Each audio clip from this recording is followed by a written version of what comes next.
My name is Anna Salter, and I have worked with sex offenders, violent offenders, and survivors for about 40 years. I know well the amount of trauma that offenders can inflict on survivors, and even on people who work with offenders. I have come to believe that talking therapies aren't enough, that the brain kind of goes on red alert when it is traumatized, and sometimes it just doesn't calm back down. So I think that we need many more somatic therapies. And today I'm talking with Lori Araki, who is the executive director of the Middle Way, a equine therapy program and sanctuary for mustangs and other horses that is located in Bear Prairie, Colorado. I want to talk to Lori about the particular contributions of horses to healing in survivors of trauma. This is a lot, by the way, but the unique contributions that horses can make to survivors that is maybe a little different from other therapy animals. So there is a little bit of research that shows that just being in the presence of a horse will help calm a person's nervous system. So a human's tendency is to naturally want to sync up with the horse's slow, calm breathing and heart rate. And in a therapeutic environment, we encourage that. We actively, mindfully encourage our clients to match their breathing with their horse's breathing in an attempt to calm the nervous system and teach regulation skills so that our clients can learn how to manage their emotional responses.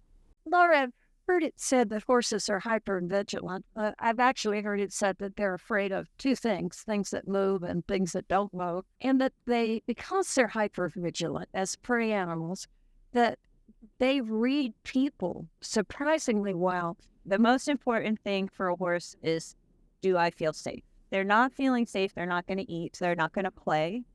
And they're not going to take care of their physical needs. And they are very reliant on their herd. So that can easily reflect family dynamics or a lack of family dynamics with our clients come in for services. We spend time in silent observation of the horses in their natural environment. It's how we always start. We don't want to pressure our clients. We want to make it a safe environment for them to learn in. So we just spend time observing the horses out in the field and see what they can learn about the horses by watching. And they'll watch interactions with the horses, and we'll ask them, does this remind you of anything in your life? And very often they project their own experiences on the horses so that we have an opportunity for growth and healing. A lot of the time when we ask our clients to start interacting with the horses for the first time, we'll do it out in the field. So the horses have their herds, people that they're familiar with, horses that they're familiar with. When we ask our clients to approach the horses, very often, if the horses don't immediately stop what they're doing and come over to say hello, our clients will say things to the nature of, that horse doesn't like me. That horse hates me. That horse doesn't want to be with me, just like so-and-so in my life. Gives us an opportunity to explore that a little bit. What are some other reasons why this horse might not be wanting to interact? And maybe it's because they don't know the client. Maybe it's because the horse is busy. Maybe the horse is hungry and he's eating. It gives our clients an opportunity to start to realize that they're not seeing the world as it is, but as their own experience. When the client changes something about themselves, a lot of times the horses will immediately walk away from what they're doing and check in with the client. One of the exercises that we use frequently in equine-assisted psychotherapy and learning is an obstacle course. So we'll ask our clients to create an obstacle course that represents challenges that they're facing in their lives. And we had a family in one time that made the most complicated, difficult obstacle course I have ever seen. It was tight. It was in a small area. There were so many different things. And they set up like a tunnel of hula hoops stood up in the arena sand. They had barrels and they had balls. They had weaving poles and they had stuff for the horses to step over. When they were all set, we asked them, what do these obstacles represent? First obstacle was getting a family member to participate in therapy with the rest of the family. And it felt like an insurmountable task. The person in question was completely resistant to the idea of coming to therapy in order to keep the family together and safe. And as they finished that, this is an insurmountable obstacle, the horses came over and just destroyed it. They picked up hula hoops in their teeth and galloped off with them. They kicked them over, they knocked them down with their noses, they pulled the plug out of the ball and swashed it so it was a flat ball. And it completely changed the mood. They were very upset about not getting the family member into therapy. It lightened the mood so that they could see that there were other options, that that person was not their responsibility. They couldn't make that person go to therapy, and that they were okay as a family without that happening. How did you get involved in that? After a year or two of being committed as a riding instructor and having a string of students to teach, I had 3 parents separately come to me and tell me that I saved their child's life. For whatever reason, they had trauma, they were having suicidal ideation, struggling in school. I'm sitting here going, I'm just the riding instructor. Like, that is a lot of responsibility for just the riding instructor. And I thought to myself, if this kind of healing is happening just through me teaching the mechanics to a child of how to manage a horse and how to ride and how to communicate, then what if I got some more education and became more mindful about it? What if you knew what you were doing? What if I actually meant to help people with their mental health?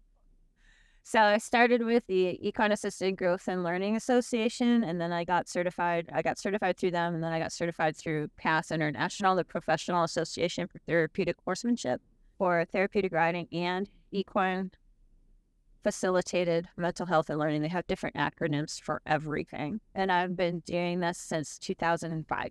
What impact does the size of the animal have?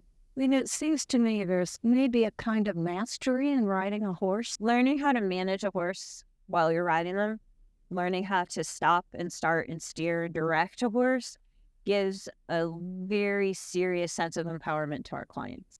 We use manageable stress. It's called eustress in our therapeutic process. If we can help our clients come up a little tiny bit on the arousal continuum and learn how to regulate their emotions in response to a situation, we give them practice in a safe environment so that it becomes easier when they go up higher on the arousal continuum. It also helps our clients recognize when they're getting too high on that continuum and they need to change strategy and remove themselves from a situation, practice their self-regulation skills, and manage how they feel. We are clearly in the middle of a horse pasture. Clearly. And our friends are coming up to visit us. This is the middle way in Fair Play with Colorado. Can you talk a little bit about what you're up to at the middle way, what the middle way is doing in terms of rescuing animals and equine therapy? Our main focus in rescuing animals is Mustangs right now. There's a pretty big controversy right now with the federal government rounding up thousands and thousands of horses and running them through adoption events. And if they don't get adopted out after 3 tries, then they go to long-term holding at the taxpayer's expense. The middle way is working to bring awareness to what's happening with the wild horses in the West. And currently we're home to 8. This girl isn't a wild Mustang. You also have horses that are just for equine therapy and riding lessons, right? We use all of our horses are fully capable of helping people in our therapeutic programs. This horse is an Icelandic horse. She's one of our riding horses. Not all of our horses are trained to ride, especially the Mustangs. We use positive reinforcement training exclusively with the Mustangs, and rewards-based training is, in our opinion, kinder and healthier for the mental health of our horses and our clients. We use exclusively bitless bridles. There's more and more research that shows that bits are aversive even if you're not actively using one. And we do teach a lot of people who have never been on a horse before. And I prefer to have the comfort and safety of the horses as equal to the comfort and safety of my clients. So if there's no bits, our clients are less likely to accidentally hurt one of the horses by mistake just in the process of learning. We use bareback pads instead of saddles because it gives more direct input to our riders than having the barrier of a saddle between the horse and the rider. Especially with our survivors, a very common occurrence when people experience trauma is to check out of their bodies. So the more stimulation that we can give them through their bodies, the easier the healing process is going to be.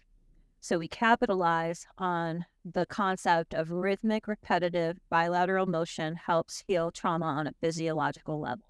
Without ever having to talk about the trauma, we can address the experiences that people have in their bodies due to trauma and give them tools and strategies to help heal. It is really expensive to run a sanctuary for horses and a program where you give free lessons to veterans. Where does the money come from? We operate on close to 95% donations and volunteer labor. We're a 501c3 nonprofit. If somebody goes to your website and presses the donate button on this found, what is this money paid for? All of our donations go to the feed and care of the horses. We lease the property right now. We need to fundraise to get enough for a down payment to purchase the property so that this can be our permanent home, our forever home, we call it. So you can go through our website and donate if you've seen this video and like what you see and want to contribute to our mission of helping survivors heal. Please follow us on social media. It's The Middle Way. And you can look us up by The Middle Way Fair Play. It should be the first one that comes up. It has our logo on it. And we do on Mondays a live video from the farm showcasing how we're training the Mustangs. And we do a little bit of education about positive reinforcement training, the Mustang controversy, and how we deal with it. And that's at 5:30 every Monday, live from the farm. These are people and animals that deserve to be supported. Please donate.